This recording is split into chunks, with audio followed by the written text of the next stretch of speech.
Ironhead, page 192. L'affaire Kouroudakis, c'est-à-dire le rapport Mysterious, a un lien avec ce futile indice. Bien sûr, général, ce rapport contient l'enquête et les précisions.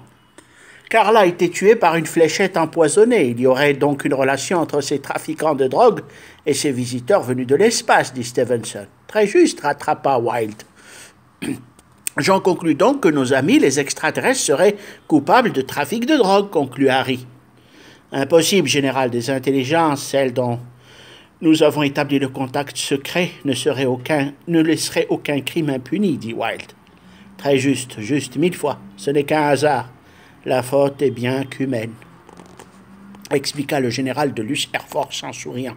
C'est classé top secret, Tony. Pourquoi ces intelligences venues de l'espace nous drogueraient-elles, dit Harry. Ils n'ont besoin que de nous former au combat, pas nous détruire, dit Stevenson en demandant à Tony de le suivre. Le général et Wilde grimpèrent à bord d'une limousine sombre. Sacré Tony, on va à la base aérienne, il y aurait peut-être du nouveau. La Pontiac entra dans la base de Los Angeles. Un groupe de soldats salua le général. Wilde et Stevenson entrèrent dans une salle où étaient rassemblés des officiers. Ils se mirent au garde à vous. Tony, allez passer votre uniforme de l'armée de l'air et rejoignez-nous au plus vite, dit le général Stevenson. Tony Wilde, agent de la police internationale de Boston et colonel de l'US Air Force, entra dans une salle. Il ouvrit un placard où était inscrit son nom et son grade. Après s'être enfermé, il s'habilla d'un uniforme bleu, ajusta sa cravate et sa casquette. Il rejoignit le général et quelques officiers après quelques minutes. Le quartier général était climatisé.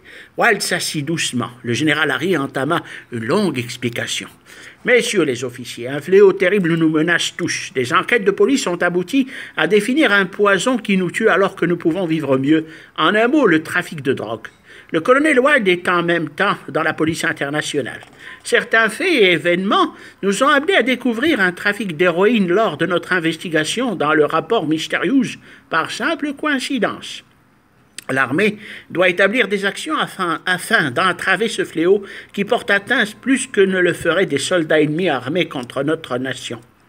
Aussi, j'ai corroboré des missions contre les trafiquants de drogue et un bureau spécial relevant d'une combinaison police et armée verra le jour après approbation du Sénat, dit le général d'un ton déterminé. Messieurs, terminez, vous pouvez quitter la réunion. Wilde se leva et se dirigea vers le général qui le regarda longuement. « Wilde, vous pouvez continuer l'enquête. Faites des déductions précises. L'affaire doit conclure, dit celui-ci. Au fait, son portable sonna. Oui, c'est lui-même. Le téléphone émit d'étranges bruits inexplicables et prolongés. Ironhead 5, nous serons chez vous à 17 heures précises. Nous avons besoin de Wilde. Je ne peux vous en dire plus. » Et il quitta la communication. Harry se tourna vers Tony. C'est eux, encore eux, les extraterrestres. Ils arrivent incognito à 5 heures de l'après-midi. Soyez prêts, colonel. Wilde attendit patiemment. À l'heure précise, un brouillard se forma et recouvrit les lieux. Un engin spatial sortit de la brume épaisse, tournoyant sur lui-même, silencieux, et émettant une très faible lueur à une centaine de mètres de Tony debout dans la campagne déserte. « C'est eux, se dit Wilde. » Puis il marcha vers l'immense soucoupe en équilibre dans le vide à 30 mètres du sol. Regardant vers le haut, Wilde s'éleva dans les airs attiré par une puissante force de nature électromagnétique qui lui hérissait la chevelure et les poils du corps. Il disparut dans l'engin dont les soutes se refermaient déjà derrière lui. Une intense lumière blanche aveuglait Wilde. Il ferma les yeux et tout devint rougeâtre avant de sombrer dans un état second. Mi-sommeil, mi-éveil. Le général était chez lui à ce moment. Là, il écoutait de la musique country. Stevenson, habillé sport, pensait à Tony si tout allait bien pour lui. La porte sonna. Le soir tombait. Stevenson but une gorgée de whisky et décida d'ouvrir la porte d'entrée du jardin. Il était seul chez lui. Mathusalem, Anthony, Ben, Bishop, quelle surprise, les gars! Harry, on est passé te voir, on est en permission spéciale. Entrez, les gars, bienvenue. Il y a de l'eau de feu à gogo, dit Harry, le visage plein de joie. Le général se dirigea vers une chaîne haute fidélité qu'il éteint. Venez, les gars, on va en bas, c'est plus chouette, reprit Harry. Le groupe d'amis descendit un escalier en bois. Stevenson alluma l'électricité de la salle. Un somptueux bar en ébène se trouvait au fond, empli de bouteilles d'alcool de marque prodigieuse. Les compères prirent place dans un salon en cuir. Une peau de tigre était à terre devant une cheminée. Stevenson alluma un feu de bois. Il faisait nuit à présent. « Vous allez déguster un délicieux nectar, les gars, ce que ça fait bon de vous voir !» hurla le général dans un rire étouffé. Le général servit des verres pleins avec glaçons. Il s'assit paisiblement en questionnant les militaires. « Du nouveau, dit-il, Harry, tête de noix cachotier, tu nous as jamais dit que t'avais ce coin chez toi, dit l'officier principal des télécommunications de l'US Army en sirotant son verre de whisky. C'est récent, les gars, dit Harry en lâchant un hoquet. Une affaire, questionna Ben. De l'argent de côté, avoua le général Harry. Anthony saisit un cigare dont il découpa l'extrémité à l'aide d'un briquet à ciseaux à cigare. L'allumant, il tira de grosses bouffées en fermant les yeux, se délectant, décontracté sur un fauteuil très confortable. Harry, mon brave, il y a du nouveau, dit-il en soufflant beaucoup de fumée. Stevenson, très gai, alluma la stéréo. Quoi, une nouvelle mission demanda-t-il. La musique country envahit le salon en bruit filtré. Anthony lui expliqua. Une opération incognito, Harry. Des trafiquants d'armes tiennent le siège d'un bled perdu. Il continua à fumer. Harry s'assit, l'air intéressé. Encore des problèmes, souffla-t-il. Non, dit Ben. Alors quoi, les gars, dit Stevenson. Se faire des économies, fit Mathusalem en riant. On a des hélicoptères anti-chars, Harry, dit Ben. Une interception incognito pour libérer un bled quelque part. 500 millions de dollars pour la fiesta. Ça devient appétissant, dit Stevenson en faisant une moue de gourmand. Vous avez combien d'hannetons demanda Harry. Une vingtaine avec munitions, dit Mathusalem. Et comment voulez-vous transporter ces scarabées reprit Harry. Ils sont sur place, Harry, prêts à décoller avec les pilotes. Du monde en plus que nous, questionna Harry. Des pilotes et des coéquipiers, dit Ben. De nationalité américaine, reprit Harry. Non, dit Anthony. Des mercenaires, ça se complique, dit Harry. Des gars sur qui on peut compter, reprit Mathusalem. Et le blé, demanda Harry. 500 millions de tablettes de chocolat pour l'opération si ça réussit. Cela doit durer 2 jours maximum, dit Anthony. Et le Tout-Puissant, il est au courant? Non, il n'est censé rien savoir, dit Ben. Et nos uniformes, quel contrée, quel pays? Postula Harry. On te dira après, dit Mathusalem Bolt. 500 lingots pour nous à partager, chercha à comprendre Stevenson. Oui, lança Anthony. Et c'est pour quand le départ, dit le général Harry Stevenson. Dans 1 semaine, murmura Anthony. Hé, cria Harry Stevenson en agitant son verre d'une seule traite. Les militaires éclatèrent de rire. Le général avait retrouvé une incroyable jeunesse. La musique country résonnait. Tous étaient heureux. Stevenson réclama le silence. Les gars, on va se rincer les yeux. Mais attendez, dit-il, en allant vite s'assurer où se trouvait sa respectable épouse, Madame la générale Helena Kimberley. Il monta l'escalier en silence et épia sa femme. Elle tricotait un pull en laine impassiblement dans une salle. Harry redescendit l'escalier en bois rapidement. Il referma la porte du salon à double tour et appuya sur un bouton.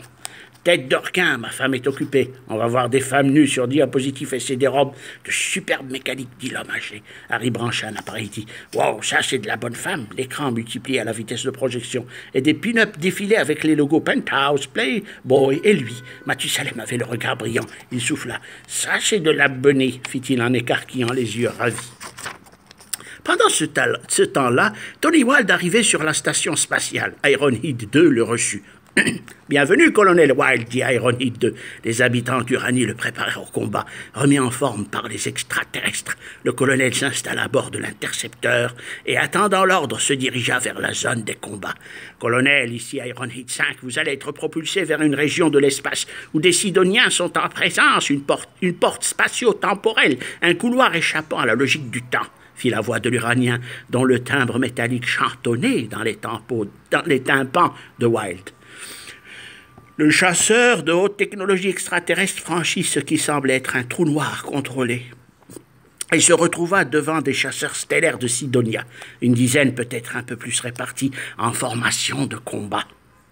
Wilde saisit son gouvernail tel un simple manche à balai d'aéronautique archaïque. Il poussa le levier de propulsion et, visant le premier vaisseau de combat, il fit feu. Le rayon tueur atteignit l'engin qui explosa.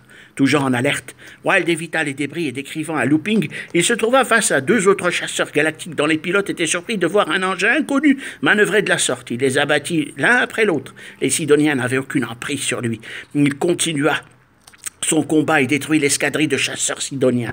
Le visage d'Ironide apparut sur l'écran de son avionique. Wild, nous avons gagné, mes félicitations. Les êtres de Sidonia ont reculé de l'espace qu'ils détenaient. Longue vie à la planète Terre. L'ordinateur de bord lui indiqua la route de navigation qui menait vers la porte spatio-temporelle. Le colonel Wild, après l'avoir franchi, le cœur plein de vive émotion, se vit injecté vers la station spatiale des Uraniens dans ce vide indéfini de l'espace-temps. Il procéda à l'approche, mais ses jambes devinrent lourdes et ses paupières se fermaient toutes seules. Il s'endormit. Une soucoupe volante passa à proximité de lui, non loin de son chasseur galactique. Dans un état de semi-conscience, il perçut son bruit insolite pour la première fois. Son engin crépitait de lumière et vibrait de sons étranges et apaisants. Wild dormit profondément. À son éveil, il était allongé sur une table confortable et les yeux des étranges personnages le scrutaient. Wild, sans paraître angoissé, essayait de faire la différence entre les êtres de l'espace. Il n'y en avait aucune. Ils se ressemblaient comme des gouttes d'eau. Sous les traits de Kurodakis, l'un d'eux expliqua. « Wild, nous ne pouvons utiliser le chasseur galactique que vous avez piloté. Notre structure exobiologique ne nous le permet pas. Vous m'avez utilisé pour sauver la Terre, lâcha Wild. Vous rejoindrez bientôt tous vos amis, Tony. Nous vous visiterons après, fit l'étrange interlocuteur. Sa voix vibrait comme le son d'une guimbarde. Peu après, Tony se retrouva seul, habillé d'une combinaison souple, dans une antichambre éclairée de lumière reposante. Il mangea et but ce qui s'y trouvait. Rien ne ressemblait au plat terrien. Tout était sous forme de liquide et de pâte. Seule l'eau contenue dans des tubes lui rappelait la nourriture terrestre. Wild s'allongea sur un matelas souple et étendu. Une voix lui donna l'heure en temps universel. Un moment plus tard, la voix de l'Uranien lui expliqua comment se diriger pour rejoindre la soucoupe qui devait le ramener près de chez lui à Los Angeles. Le grand jour arriva. Stevenson forma sa petite armée. Il atterrit à bord d'un C-17 dans un airstrip secret quelque part au Sahara. La base militaire était camouflée. Le général américain rassembla ses hommes sous une tente. Ils étaient tous habillés en marron clair, tenus du désert. Harry, Stevenson s'adressa à ses troupes. « Les gars, on est ici pour se battre contre de terribles mercenaires. Ces hélicoptères, vous les connaissez tous, mieux que quiconque, de la haute technologie.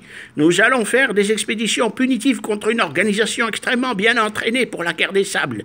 Il s'agit de protéger des opprimés. Nous avons l'ordre de tirer des balles, des roquettes et des missiles sur ceux qui refuseront de se rendre, de déposer leurs armes. Vous êtes formés par groupe de 5 Apaches à H-64 tueurs de chars. Vos engins sont blindés et vous pouvez échapper au radar ennemi. Vos engins sont blindés.